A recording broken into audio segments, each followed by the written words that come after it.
समझ नहीं आ रहा अपने सैलरी इंक्रीमेंट का क्या करूं। बेटा इतना क्या सोच रहा है? अपने म्यूचुअल फंड्स के एसआईपी का टॉप अप करा ले। This is the right time. क्या समझ में नहीं आया? बेटा इतना क्या सोच रहा है? अपने म्यूचुअल फंड्स का एसआईपी टॉपअप करा ले। This is the right time. अब समझा।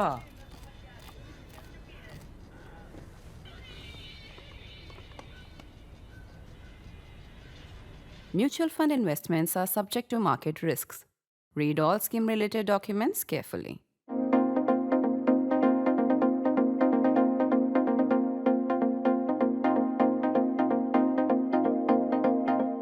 20th century on, the world has seen numerous uniformed dictators. No country, however, has produced as much innovation in military rule as Pakistan.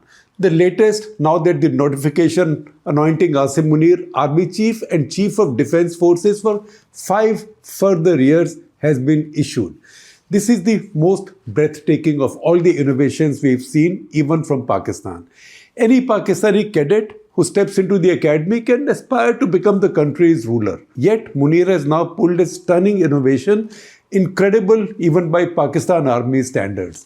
See it this way. None of Pakistan's 23 or 29 prime ministers, that number varies depending on how you calculate. Because if you also add all the caretaker prime ministers, it's 29. If you say full-time prime ministers, it is 23. None of them in 75 years, Liaquat Ali Khan was the first, none of them has completed a 5-year term because the army wouldn't let them. And yet, Munir has got his current prime minister to appoint him CDF, Chief of Defence Forces, for 5 years. उसको अपने 5 साल का पता नहीं. He doesn't know whether he will last 5 years. On past record, no prime minister has ever lasted 5 years, but he is given his army chief the appointment of Chief of Defence Forces for 5 years. It isn't an irony or absurdity to laugh at. This is a military dictatorship's innovation equivalent of what Tesla or Palantir might have achieved in their own respective tech domains.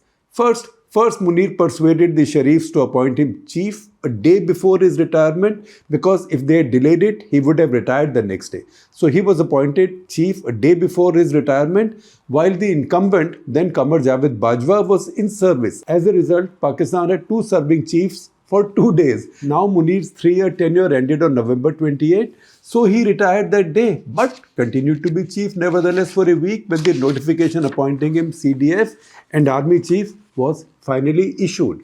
I presume it is retrospective from 28 November, or some auditor might object to his salary for the week when he did not have the job. Of course, it will have to be a recklessly cheeky editor. Please stay with me. Munir first rigged the 2024 election by jailing Imran Khan and his wife, barring his party from contesting, and then installing Shehbaz Sharif as Prime Minister of his choice.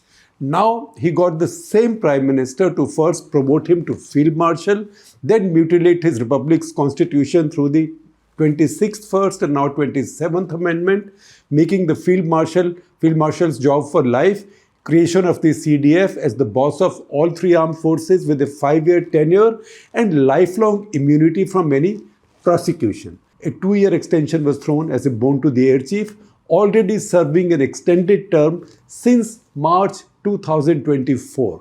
To summarize, the general became Field Marshal for life with immunity, then CDF for 5 years after the completion of his 3-year tenure as the chief, all through an elected Prime Minister, Parliament and the Constitution, duly amended by members elected in an opposition-free election. The latest in Pakistan's history of military dictators is consecrated, therefore, by its constitution, parliament, and notified by its prime minister and president. This is like the 2 men elected to the country's topmost positions signing political death warrants for themselves. The civilian government inviting the general into power isn't unprecedented in Pakistan.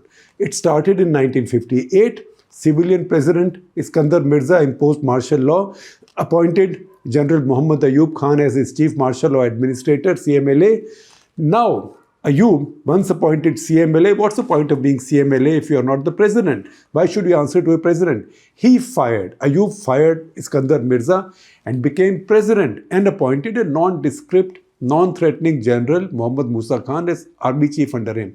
Why do I say nondescript, non-threatening? Because Musa Khan was a soldier, other rank. He had risen from being an other rank by passing exams and become a commissioned officer. He was not a King's Commission officer, which was the elite club those days in both Pakistani and Indian armies. KCIOs ruled. He wasn't one. He had started out just being an OR, so he was not a member of any elite club in the army. And second, he also came from a very small ethnicity, the Hazara group in the frontier region. That's a very small tribal group, the Hazara group. So he wasn't a Punjabi, he wasn't a Pathan, he wasn't a Muhajir or a Sindhi. He was from a very small ethnic group. But even so, however non-threatening he might be, how could a general report to him, also a general? Therefore, Ayub promoted himself as Field Marshal, Pakistan's first. Musa lasted till 1966. This also set off the process of Pakistani army chiefs having very long tenures, just as the Prime Ministers had short tenures. For comparisons, Pakistan has only had 17 army chiefs so far to India's 31st now. By the time Munir finishes his current term in 2030, I don't know if there will be another term after that. By the time he finishes his current term in 2030, India will be well into its 33rd army chief. Ayub innovated too. He invented party-less guided democracy, held a sham election and ensured even the defeat of Muhammad Ali Jinnah's sister Fatima Jinnah. Once he became greatly unpopular, he handed over to General Yahya Khan. Yahya's hybrid included Zulfikar Ali Bhutto as foreign minister.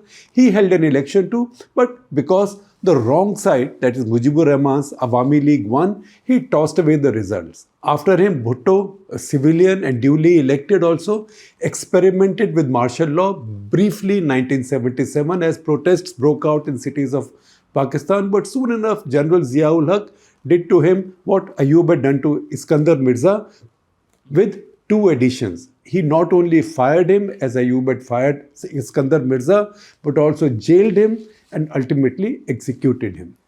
Zia subsequently tried ushering in an Islamic regime, what he called as Nizam-e-Mustafa. Then a partyless democracy with a staged election in which he selected Muhammad Khan Junejo as his prime minister, and soon enough he fired him as well. History was denied more imaginative ideas from him with that C-130 crash or bombing in Bahawalpur, 17th of August 1988.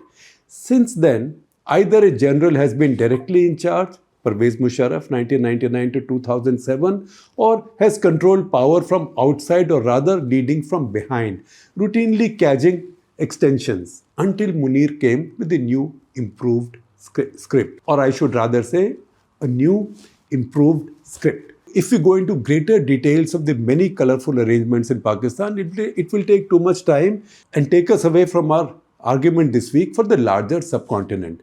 That rather than inspire the other military leaders to become strongmen and dictators in this subcontinent, the Pakistani example has persuaded them to go the opposite way. As we now see, all have eschewed political power and backed their democracy, at least in the past 30 years or so.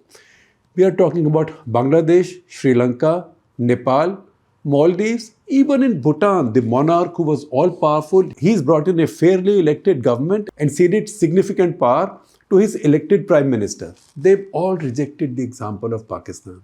They are all safer, stabler, happier, and already twice in the case of Bangladesh, 2.5 times Bhutan, 3 times Sri Lanka, or 8x Maldives, as prosperous per capita as Pakistan. Even Nepal has caught up with Pakistan in per capita income terms and will soon leave it behind, given its slightly higher GDP growth rate than Pakistan and much lower birth rates. Pakistan is the champion loser in the subcontinent because competitive politics, democracy, however messy, yield better outcomes than dim-wit military dictators. In each country, generals had their opportunities. If they wanted, they could take power. In Bangladesh, they did twice. 2 generals did rule. but the circumstances and context of General Ziaur Rahman's takeover in 1977 were unique. It was rooted in the contested history of the Bangladesh Liberation War. While Mujib was imprisoned in West Pakistan, Ziaur Rahman, then a major, led the rebellion along with fellow young Bengali officers on the night of the Pakistani crackdown or the launch of Operation Searchlight, March 25, 1971, shooting his East Bengal Regiment's Punjabi commandant, Lieutenant Colonel Abdur Rashid Janjua. He shot him and declared the Republic of Bangladesh. He believed, as many Bangladeshis do, that he proclaimed the new republic in a wireless radio broadcast at 7:45 p.m. March 27, way earlier than Mujibur Rahman. Mujib had just been arrested and taken to West Pakistan, in fact.